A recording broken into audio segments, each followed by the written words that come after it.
क्षेत्र में मेरी शुरुआत जो जीवन की थी ना, हमारे श्री अशोक पवार जी हमारे काका जी थे। सबसे पहले मेरे को लेकर के वृंदावन से बाहर वही गए थे। महू इंदौर मध्य प्रदेश में तेली खेड़ा एक गांव है। सबसे पहली कथा उन्होंने कराई थी। मैंने कल ही उनको याद किया, वो भगवान के घर चले गए हैं। मैं ये कल सोच रहा था कि वो होते तो आते। वो मुझे अपने पुत्र की तरह प्यार करते थे, पुत्र की तरह ही मानते थे। कल ही मैंने उनके बारे में सोचा, कल। और मैंने सोचा कि माता जी भी पहले आती थी, अब आना जाना कम हो गया, शायद वृद्ध हो गई होंगी। लेकिन कल ही सोचा और आज ही देखी उनकी बेटियां अर्थात मेरी बहनें आ गईं।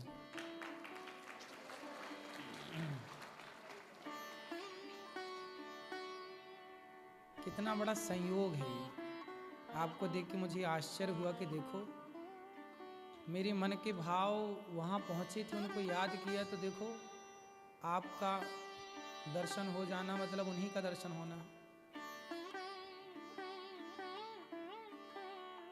तो हमारे अशोक पवार जी हमारे काका जी जो थे, सबसे पहले वो मेरे को लेकर के गए थे। मैं वृंदावन में पढ़ रहा था, वो वृंदावन घूमने आए थे। तो मैं उस समय विद्यार्थी था, तो मैं उनको बिठा के ना कथा सुनाया करता था। उन्हें अच्छी लगी। फिर उन्होंने अपना मोबाइल नंबर दिया था मुझे। फिर मैं उनको कभी कभी महीने में एक बार, 2 महीने में एक बार वो 1 रुपये वाले डिब्बे से उनको फ़ोन लगाया करता था। तो वो हमसे बात किया करते थे और माता जी बात किया करती थी। और उसके बाद बात करते करते सालों बाद फिर 2009 में सबसे पहली बार उन्होंने कथा का आयोजन कराया।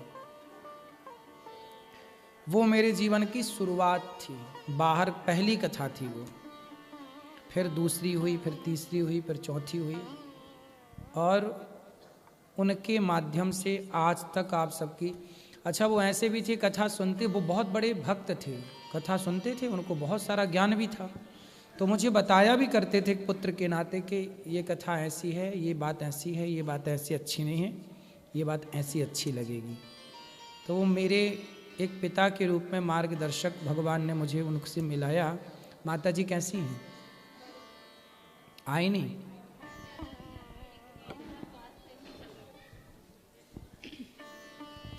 राधे राधे।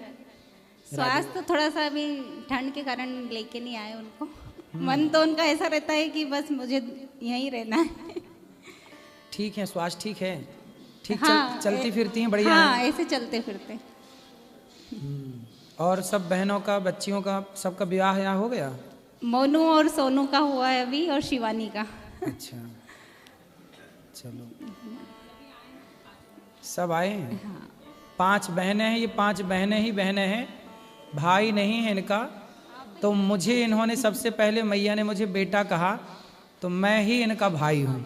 आप ही हमारे भाई हैं। बिल्कुल। आप तो भी सब बच्चे हैं, मामा जी बोलती है। बिल्कुल बिल्कुल सही है। काका जी ने हमें पुत्र रूप में ही स्वीकार किया था। माता जी मुझे बेटा ही कहती थी, और मैं बेटे के भाव से ही, जब वो आई, मैंने सबसे पहले कथा सुनाई तो उन्होंने मुझे बेटा ही कहा था। तब से वो बेटे का ही भाव रखती थी। और मुझे भी आपको देख के आज आश्चर्य लगा कि बस आपका आशीर्वाद बना रहे सब पे, बच्चों पे, हम पे। कल ही मैंने याद किया। देखिए क्या संयोग है। मैं अभी भी आश्चर्यचकित हूँ कि कल ही मेरे दिमाग में ये सब बातें थीं उनके बारे में, और आज आपका दर्शन हुआ। मतलब काका जी यहाँ हैं किसी ना किसी रूप से, वो खुश हैं सब देख के, सब सेवाएं देख के। आप सब खुश हैं ना? और बाकी बच्चियों का जो जीवन है, गृहस्थ जीवन, सब ठीक चल रहा है? सब अच्छे, बढ़िया, आपके आशीर्वाद से। तो माता जी कहाँ, वहीं घर पे रहती हैं? महू में ही है अभी। अच्छा, तेली खेड़ा में। हाँ। तो फिर वहाँ पे कौन है? एक छोटी वाली सिस्टर है, वो एकता। हाँ हाँ, वो वहीं है अभी। ठीक है। हम 4 आए हैं, हमारे बच्चे लोग आए हैं। ये लोग तो बहुत छोटे छोटे थे उस समय हाँ। ना। ये सबसे पहले कृष्ण बनी थी ना आपकी कथा में, वही। ये कृष्ण बनी थी सबसे पहली कथा में। सही है, सही है, सही है। उस समय को कोई फोटो तो है? हाँ है, वो व्हाट्सएप करना मेरे को। बिल्कुल। ठीक है राधे राधे गुरुजी। जी। हाँ, मैं महाराष्ट्र से हूँ। हम्म, हमारे गुरुजी है शंकर महाराज करके, तो उनकी कथाएं रहती है तो मैं जाती हूँ। जैसे वैष्णो देवी हुआ तो सब बोलते हैं कि ये फिरती रहती है, बच्चों की तरफ ध्यान नहीं देती। ये मेरी लड़की है, बहुत अच्छी है, लेकिन लड़का इसके जैसा नहीं है, तो मैंने क्या करना चाहिए? नहीं तो लड़का इसके जैसे कैसे होगा? लड़का नहीं, लड़के के जैसे होगा। इसके जैसा नहीं, बहुत शरारती तो है। शरारत तो 10th तक ठीक है, अब वो फर्स्ट ईयर में है, लेकिन मैंने क्या करना चाहिए? मैंने ऐसे कथा सुनते जानना चाहिए कि लड़का कहाँ लाओ उसको हम बताएं? नहीं, यहाँ पे नहीं है वो। फिर आप देखो बेटी को तो लाई वृंदावन सत्संग कराने, तो बेटी तो संस्कारवान बनेगी। उसके पेपर थे, उसको भी लाना चाहिए ताकि वो भी बेटी की तरह संस्कारवान बने। तो उसको भी सत्संग से जोड़ो। जो कथा से जुड़ेगा, जो सत्संग से जुड़ेगा, कुछ संस्कार माँ देती है, कुछ संस्कार बाप देता है, कुछ संस्कार माँ बाप दे ही नहीं सकते, गुरु देता है, इसलिए गुरु होता तो है। मैंने मेरी तरफ से पूरा सिखाया आपका उसको। वाला तो आपने दे दिया, हाँ। पिता वाला पिता ने दे दिया, हाँ। अब गुरु वाला बाकी है। हाँ, तो गुरु वाला गुरु देगा। इसलिए आजकल के बच्चे माँ वाला माँ संस्कार दे देती है, जैसा कि आपने कहा, पिता वाला पिता दे देता है, लेकिन आजकल माँ बाप अपने अपने संस्कार भी पूरे पूरे नहीं दे पाते। अब गुरु वाला तो रह ही जाता है। गुरु क्या है, सब चीज़ें सब नहीं दे सकते ना। जो हम समझा सकते हैं अपने आपके बच्चों को, वो आप भी नहीं समझा सकती हो। तो मैं कथा सुनने के लिए जाती रहूं कि घर नहीं, पे आप रहूं? तो जाओ, आप तो संस्कारी हो, आप बच्चों को भेजो, बच्चे आए वो सुने। अब आपका कथा सुनना जरूरी नहीं, आप तो सुन चुकी। हाँ। आप तो सही रास्ते पर हो। कथाएं सत्संग उनके लिए है जो रास्ता भटके पड़े हैं। जो सही रास्ते पर चल रहे हैं वो तो चल ही रहे हैं, उनको सत्संग की आवश्यकता है। जो बिगड़े हैं, तो आपके बच्चों की, आज की युवाओं को सत्संग की जरूरत है। माता पिता को अब चाहिए कि वो सत्संग ना करें, बच्चों को इन्वॉल्व करें। बेटा तुम सुनो, चलो हम तुम्हें पकड़, जैसे तुम बेटी को ले आई ऐसे बेटी को लाओ। आशीर्वाद रख। तुम्हें और क्या दूँ मैं आशीर्वाद के सिवा, तुमको हमारी नजर लग जाए, तुमको हमारी नजर लग जाए। महाराज जी, हम विदर्भ महाराष्ट्र से है जी। और हम लोग कथा सुनने के लिए आए हैं। हम हमसे बहुत बहुत बहुत प्यार करते हैं, और हम आपको, मुझे 2 बेटे हैं और तीसरा बेटे आप है। महाराज जी, मैं एक त्रुटि निकालना चाहती हूँ, आपको बुरा तो नहीं लगेगा? महाराज जी, आप हमेशा कथा में बोलते हैं कि सही है, सही है। जय हो जाओ, खुश हो। बैठो बैठो बैठो, बैठ जाओ भैया, बैठो बैठो। आप कथा में हमेशा बोलते हैं,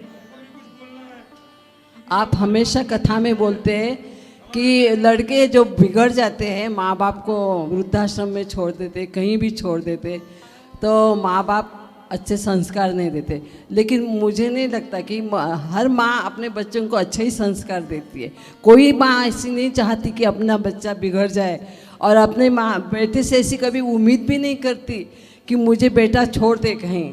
लेकिन आजकल करते हैं ऐसा, हमें भी दुख होता है, दूसरों का देख के हमें इतना दुख होता है कि ऐसा नहीं करना चाहिए। हमारे तो बच्चे आपके आशीर्वाद से और ईश्वर की कृपा से अच्छे हैं, लेकिन हमें भी दुख होता है ये सब देख के। अच्छा है, कोई बात नहीं, बच्चे संस्कारवान बनेंगे।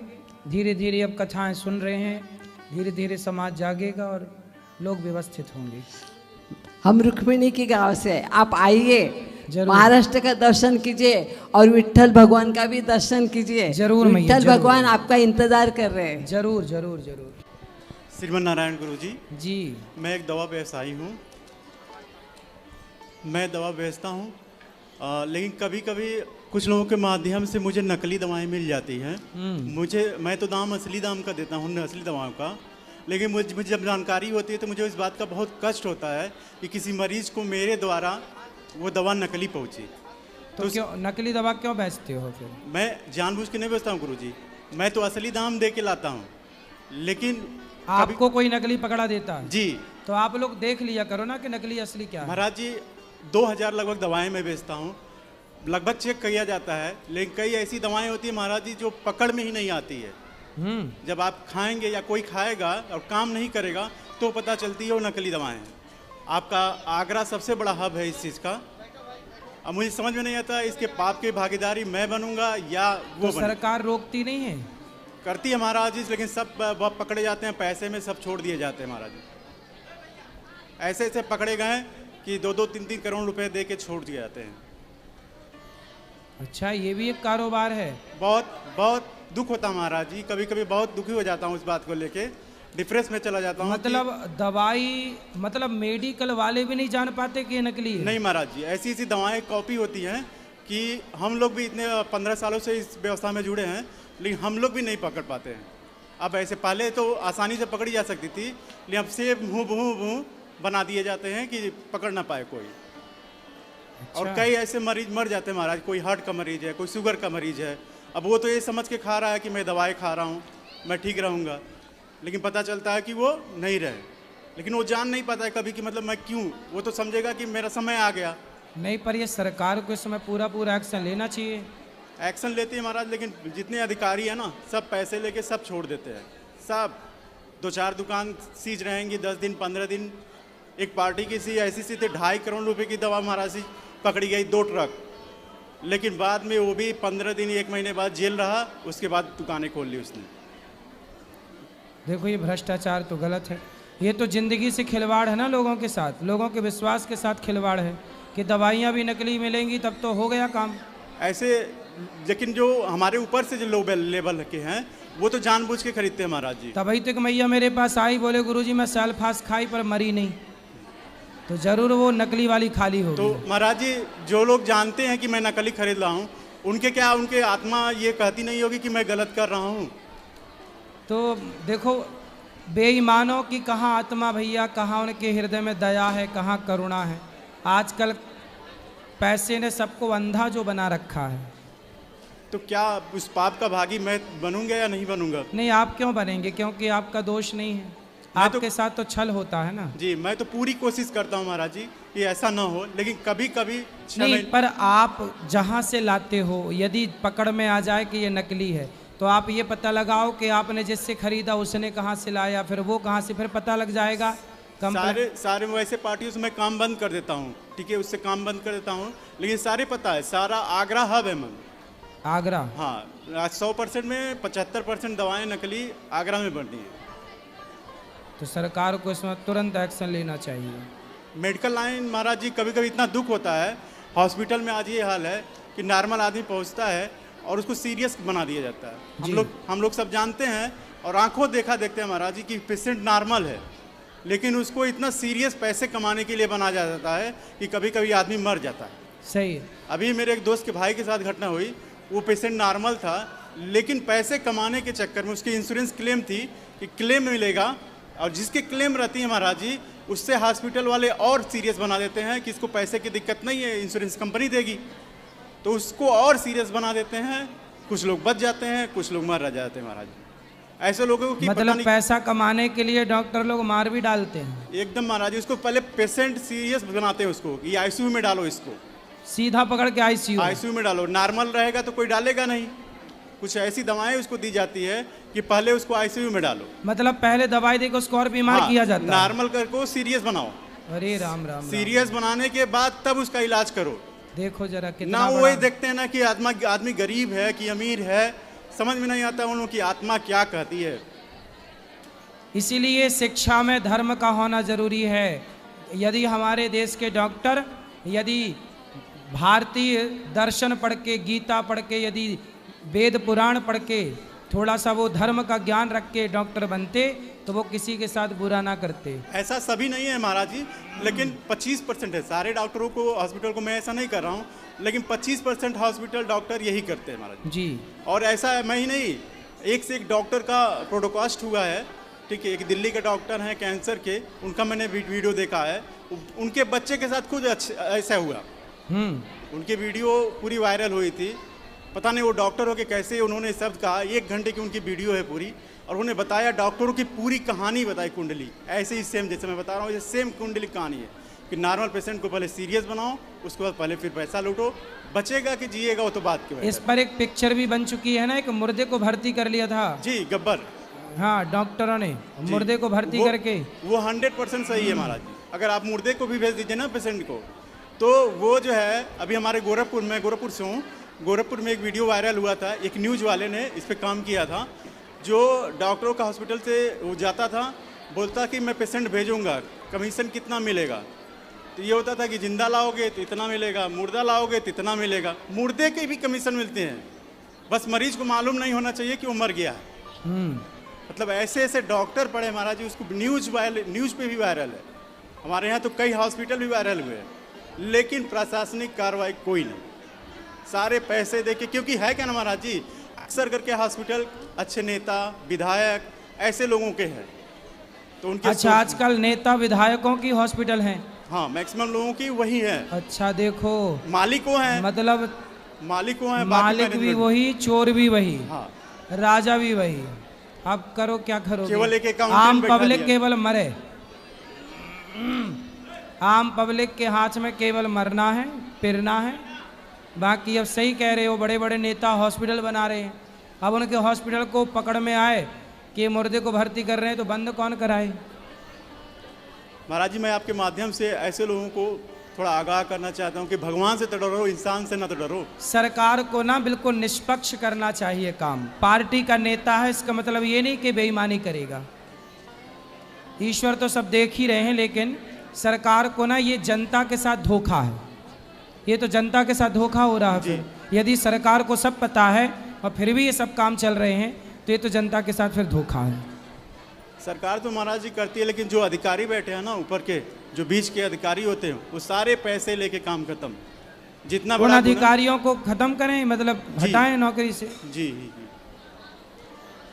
जी, धन्यवाद। भ्रष्टाचार मुक्त भारत हो तो